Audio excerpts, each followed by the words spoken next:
Hello guys, on Voice of Betrayal, where every lie has a voice. There's a kind of silence that settles into a house after love has died. It doesn't arrive like thunder or a scream, it creeps in, unnoticed. At first, it's the silence between conversations. Then, it's the silence between eye contact. Then one day, you come home early and discover that silence has a form, a shape. And it's wearing your wife's perfume. My name is James Walker, and this is the story of how my world fell apart in the most ordinary room of a house, the kitchen. I didn't think I'd ever write this down. But after 3 days of staring at walls, crying in silence while my daughter asked if I was okay, I realized I needed to speak, not for me, but for others who might be standing on the edge of the same collapse. I first met Emily at a friend's barbecue. She wasn't the kind of woman who tried to steal the spotlight. No, she stood quietly under the string lights, laughing softly, holding a lemonade, wearing jeans and a loose sweater. I liked that about her instantly. We hit it off quickly, two people from working-class families trying to make something of ourselves. I had just started working as a warehouse technician, saving up for community college. She was a temp at a legal firm, hoping it would become permanent. It did. A year later, we were living together. 2 years after that, we stood at the altar, promising forever. Our wedding wasn't grand, but it was ours. The DJ messed up our first dance song, the cake was slightly lopsided, and my cousin got drunk and proposed to the caterer. But that day, when Emily leaned her head on my shoulder and whispered, "I can't believe we're really married," I felt complete. She was nurturing, thoughtful, and fiercely loyal, or so I believed. If someone asked me today when things started to fall apart, I wouldn't say it was the day I caught her in the kitchen. No, it started long before that, quietly, like rot behind the walls of a beautiful home. But back then, I was blind to it. I was in love. Madly. Emily and I moved into a small 2-bedroom house on Cedar Lane. It had peeling paint, a creaky porch, and a lawn that was more weeds than grass. But to us, it was a castle. We'd stay up late painting walls, eating pizza on the floor, planning out what room would one day be the nursery. That nursery became real sooner than expected. We found out Emily was pregnant a year into our marriage. I remember the exact moment. She walked into the living room holding a plastic stick with shaking hands and tears in her eyes. I froze. My first thought was, are we ready? But then she whispered, "It's happening, James," and the fear turned to joy. I grabbed her, lifted her off the floor, and we both cried. Those 9 months were a dream. I worked overtime shifts. She knitted little booties and watched baby name videos. We painted the nursery yellow, even though we didn't know the gender yet. A neutral color, she insisted. That way it'll be sunny no matter what.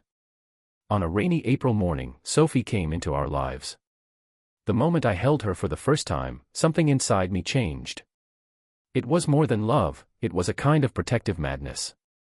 I wanted to shield her from everything, scraped knees, heartbreak, pain of any kind. I kissed her forehead and whispered, "You'll always have me. No matter what." Emily looked at me with that glow mothers have. We were a family now.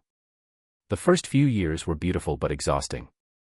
Diaper changes at 3 a.m., bottles, colic, midnight rocking in the chair. We were a team. But somewhere along the way, the world got louder and our bubble got thinner. Then came the pandemic. At first, we thought it would be a couple of weeks. We stocked up on canned soup, bought puzzles, binge-watched shows, and joked about how we finally had time to be together.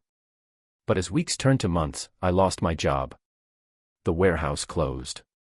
Just like that, gone. I remember coming home the day they shut the doors, holding a small box of my things. Emily was feeding Sophie oatmeal in the kitchen. She looked up and saw the look on my face. She didn't say anything. Just stared. Closed. All of it, I muttered. They're not sure if they'll reopen. Still, she said nothing. Just looked back down at Sophie and kept feeding her. That silence, it echoed louder than any words could have. I tried. God knows I tried. I applied to dozens of places, online, in person, grocery stores, gas stations, landscaping.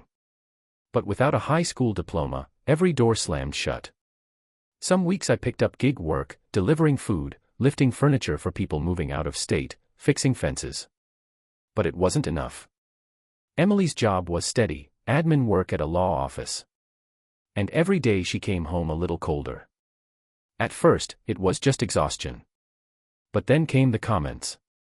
"I just wish you'd do more around the house since you're home all day. You're always tired, but I'm the one working full-time. You know Sophie needs stability, James. She needs more than a dad who's barely scraping by." I swallowed it all. I told myself it was stress. That we were both under pressure. That the world had turned upside down and we were just trying to find the ground again. But one night, things broke. We had argued over money, again. Sophie was in the living room watching cartoons. Emily said something, I don't even remember what, and I said something back. Then she slapped me. Right across the face. The worst part wasn't the sting. It wasn't the shock. It was the fact that Sophie saw it. She looked up from her coloring book, confused, eyes wide. I remember her saying, "Mommy. Daddy." And Emily, she didn't even apologize. She just stormed out of the room, slammed the door to our bedroom, and locked it. That night, I slept on the couch. And Sophie. She crawled onto my chest as I lay there and whispered, "Don't cry, Daddy." She was 4. It was a Tuesday. I remember that not because anything special usually happened on Tuesdays, but because they were always the slowest. Tuesday was the day I felt furthest from who I used to be, a man with a job, a routine, a purpose. It was also Sophie's half-day at preschool, so I usually picked her up early, brought her home, and we'd share ice cream on the front steps. But that day was different. I'd gotten lucky that morning. A guy I knew from church called and said he needed help unloading a truck and running deliveries around town. It wasn't much, but it was honest work, and every dollar counted. He paid me in cash by noon, and by 2, I was heading home, early. I thought I'd surprise Emily. Maybe we could have coffee together, talk like we used to, before the weight of everything bent us out of shape. When I pulled into the driveway, I noticed her car was already there. That was odd. She never came home for lunch. I walked up the steps, balancing a plastic bag with some leftover tacos I'd picked up, a peace offering. I still remember whistling as I unlocked the door. The moment I stepped inside, something felt off. There was a noise. A low, rhythmic creaking. At first, I thought it was the dryer. But then I heard it, soft moans, a man's voice, laughter, muffled. "No. No. Please, no." I stepped forward slowly, like my legs didn't belong to me. The hallway was quiet except for that sound, coming from the kitchen. I turned the corner. And there she was. My wife. Bent over the kitchen counter, pants around her ankles, head thrown back, moaning. And behind her, a man I'd never seen before. His shirt was off. His hands gripped her hips. For a second, just a second, I thought I had walked into someone else's house. Emily turned her head, eyes half closed, then widened in pure horror when she saw me. She screamed. The man pulled away, stumbling back, knocking over a glass of water that shattered on the tile. I couldn't move. My hand still held that bag of tacos. My mouth opened, but no words came out. I stared at her, at them, like I was watching some cruel dream unfold. Emily reached out to me, crying. James, I didn't know what I was thinking. I didn't hear most of it. My heartbeat drowned everything else. I didn't yell. I didn't hit anyone. I just turned around, walked out, and didn't look back. But I took her car keys from the table near the door. Because my daughter was waiting for me.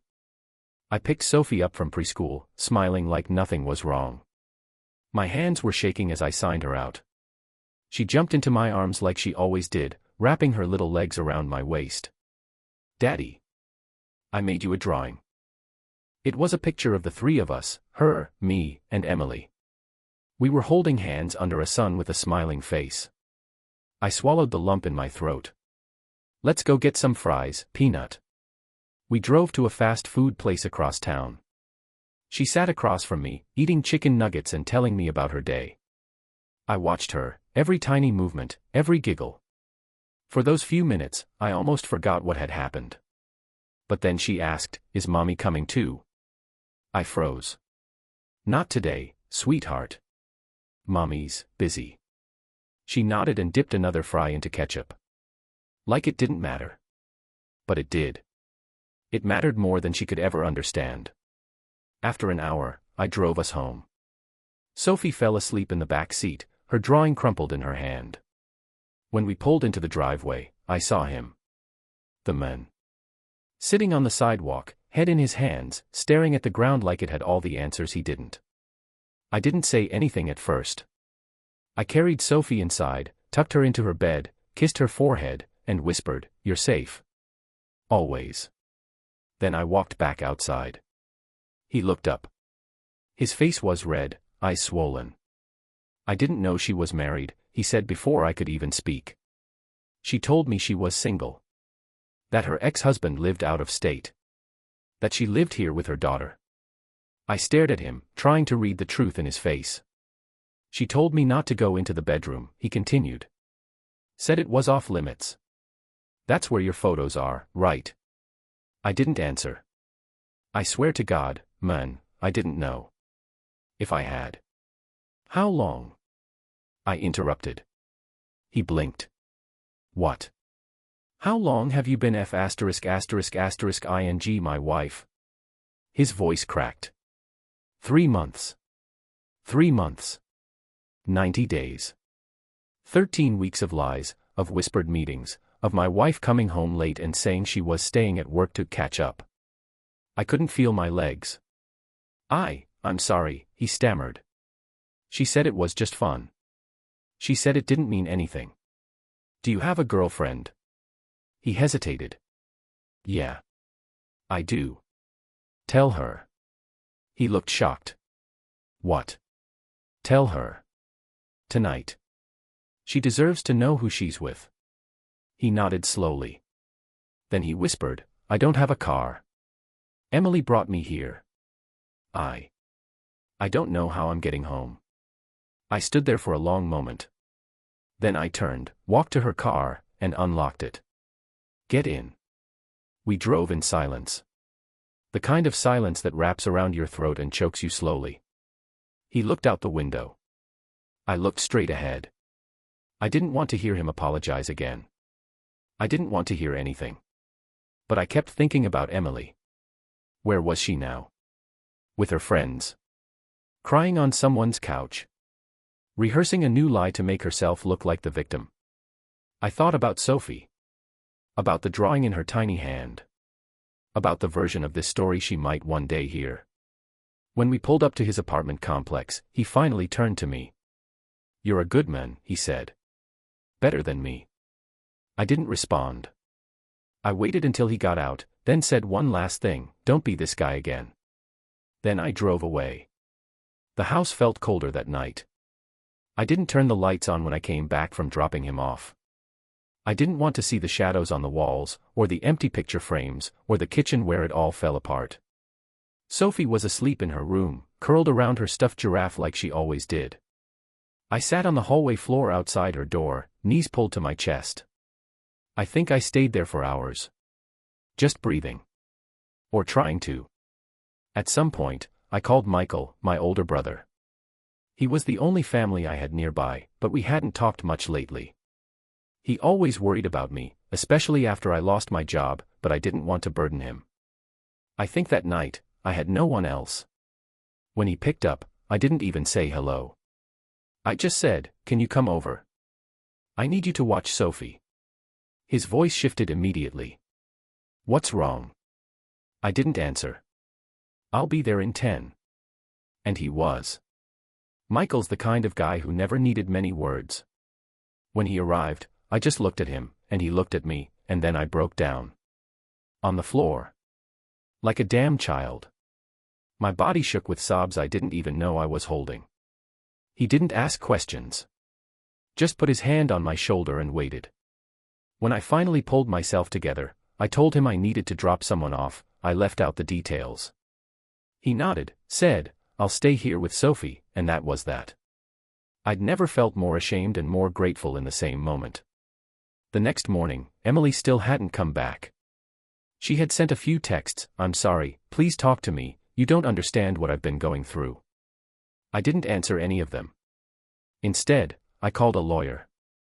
Her name was Karen Delgado. I found her through a friend of a friend.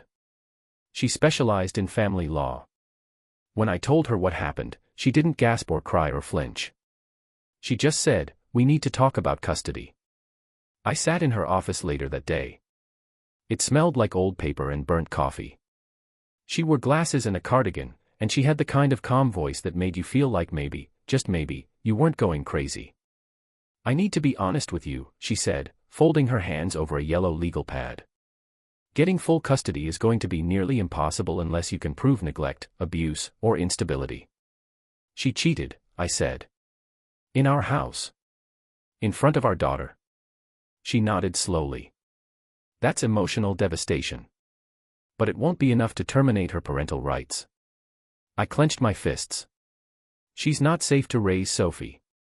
"She's not perfect," Karen said gently, "but the court doesn't look for perfect. They look for capable. Unless she's violent, addicted, or legally unfit, the best you'll get is shared custody." I sat back in the chair and let it sink in. 50-50. I'd have to look her in the eye again. Hand over my daughter. Let her back into our lives. It felt like swallowing poison. But then Karen said something that stuck with me. "You're not doing this for revenge, James. You're doing this for Sophie. Make every choice for her. Not for the pain." That night, I wrote Emily a letter. I couldn't bring myself to speak to her yet, but I had to start somewhere. So I wrote, "Emily, I don't know who you are anymore. I used to look at you and see my future. Now I look at you and see the thing that broke me. You cheated. Not just on me, but on Sophie. You cheated on the life we were building. You brought a stranger into our home and handed him the version of you that I fought to protect. I don't care why you did it. I care what happens next. We're done. That much is clear. But Sophie still needs both of us, even if I hate the idea of sharing her. I've contacted a lawyer. I won't fight you for full custody. Not because you deserve her, but because she deserves both of us. You'll hear from Karen Delgado soon. Until then, do not come to the house. Do not call me. Text only when it's about Sophie. I'll be civil. For her. But don't mistake civility for forgiveness. James." I left the letter in her mailbox. I didn't wait for a response. I didn't want one. Kids are strange in the way they understand things. You think they're too young to notice. Too innocent to feel the weight of what's happening around them. But they do. They always do. A few days after everything happened, Sophie and I were sitting on the porch. She was eating a popsicle, orange, her favorite, and swinging her feet off the edge of the steps. I was quiet. Too quiet. She looked up at me, lips sticky with juice, and asked, "Daddy, why doesn't Mommy live here anymore?" I froze. I prepared for a lot of things, lawyers, custody battles, sleeping alone, but not this. Not her asking that. I looked at her, at those big blue eyes that hadn't yet learned what betrayal looked like, and I knew I had to answer carefully. "She's just staying somewhere else for a while," I said. "Sometimes grown-ups need space." She tilted her head. "Did you fight?" A lump formed in my throat. I nodded. "Will she come back?" I didn't know how to lie to my daughter. But I couldn't crush her either.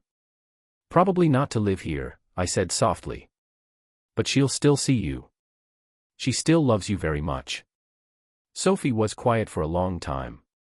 Then she licked her popsicle and said, "I saw her crying. On the phone. She said she made a mistake." I closed my eyes. "She did," I said. "But that's between her and me. You don't have to worry about it, okay? All you need to know is that I love you more than anything in the whole world." She nodded, satisfied. Then she said, "I love you too, Daddy." It broke me. I stood up, walked into the house, and cried in the bathroom with the water running so she wouldn't hear. The first meeting with Emily and the lawyers was a blur.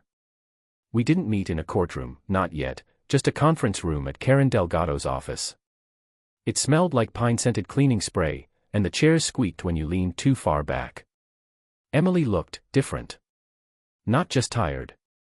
Not just guilty. She looked small. She didn't wear makeup. Her hair was tied in a messy bun, like she hadn't slept in days. She wouldn't meet my eyes. Her lawyer did most of the talking.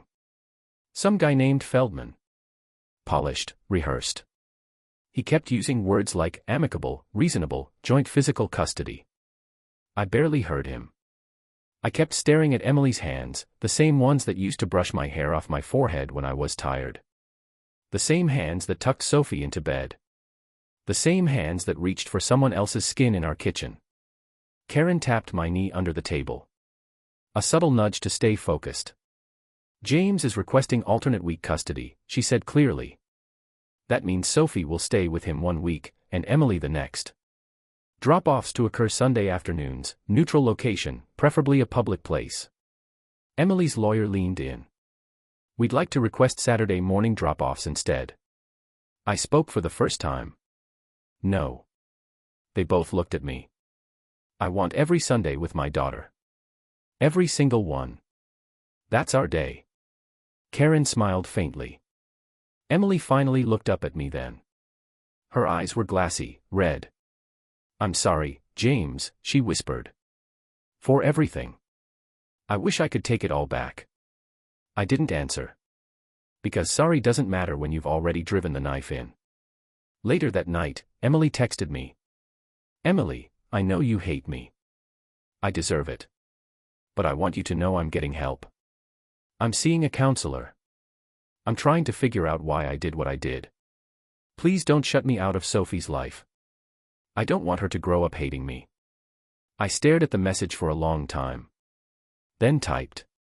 James, she won't hate you. Because I won't let her. And I meant it. Not because Emily deserved my grace, but because Sophie did.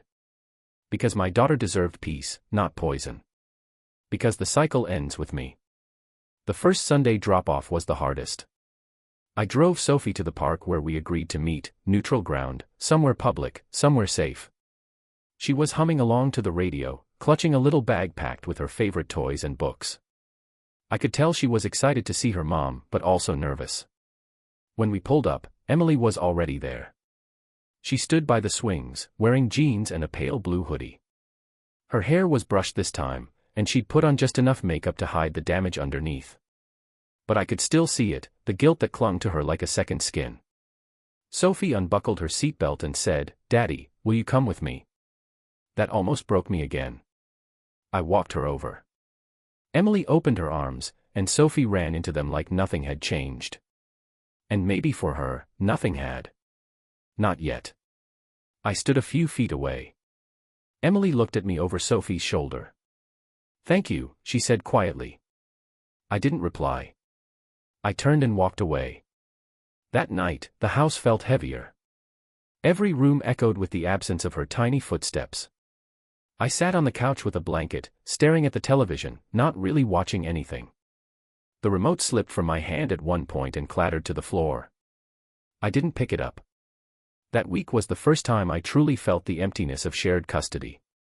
It wasn't just that Sophie was gone. It was that half of my life was now scheduled by court paperwork. Mondays were no longer Mondays. They were days without her. I found steady work 3 weeks after the divorce proceedings started. A neighbor of Michael's ran a home renovation business. Nothing fancy, roofing, drywall, flooring, but it paid under the table while I worked on getting my GED. The boss, a tough ex-Marine named Will, took a chance on me after Michael vouched for my work ethic. I don't care what your diploma says, Will told me. You show up on time, work hard, and don't whine, that's all I need. It felt good to sweat again. To carry lumber. To come home smelling like sawdust and success. Every Friday, Will handed me an envelope with cash and said, go take care of your little girl. That job saved me more than he'll ever know. With the extra money, I finally fixed the porch step that Sophie always tripped on. I bought a small bookshelf for her room and painted it purple, her favorite color. I started stocking the fridge with her favorite snacks. Everything I did became an act of rebuilding. Not just a home, a life. Then, one night, Emily called. It was late. Sophie was asleep in her room. I almost didn't answer. But curiosity, or maybe foolishness, made me swipe the screen. Hello. Silence for a few seconds. Then, I heard you got a job. Yeah. I'm glad. You deserve it. More silence. I've been thinking about what I did. About why. And I want you to know something. I sighed. Emily, please don't. I need to say it, she pushed. I was lonely. I felt like you were disappearing in front of me. I felt unseen. Unheard. But that doesn't justify what I did. It was cowardly. Selfish. I betrayed the one person who never gave up on me. I closed my eyes. You didn't just betray me, Emily. You betrayed Sophie too. I know. And I hate myself for it every day. I didn't respond. There was nothing left to say. I don't expect forgiveness, she said. I don't want us to be enemies. I let the silence stretch. Then I said, we're not enemies. And I hung up. Because we weren't enemies. We were just strangers now, holding on to different pieces of a shattered past. It started with a bedtime story. We were reading The Velveteen Rabbit, Sophie's current favorite. She curled up next to me, the tip of her thumb resting just near her mouth like she used to when she was a baby. Her stuffed giraffe was wedged between us, and the room was dim except for the soft yellow light of her bedside lamp. I was mid-sentence. Real isn't how you are made, the book said, it's a thing that happens to you. That's when she asked. Daddy, why don't you love Mommy anymore? It hit like a freight train. Not because she said it cruelly, she didn't. She said it the way kids say everything, simply, innocently, like she was just asking where the moon went during the day. I set the book down on my lap and turned to her. I do love your mommy, I said slowly. I always will. But sometimes, adults love each other in different ways. And sometimes, that love changes. She frowned. Did she stop loving you? I looked at her, really looked at her. Sophie wasn't just 4. She was wise in that way kids are when they've seen too much and understood too little. Her eyes searched mine, waiting for truth. She made a big mistake, I said. And it hurt me very badly. She nodded. You cried a lot. I smiled faintly. Yeah, Peanut. I did. She was quiet for a while. Then she whispered, but she still loves me. I hugged her close. With her whole heart. And so do I. That's the one thing that will never, ever change. And that night, after she fell asleep, I cried again, not for myself, but for her.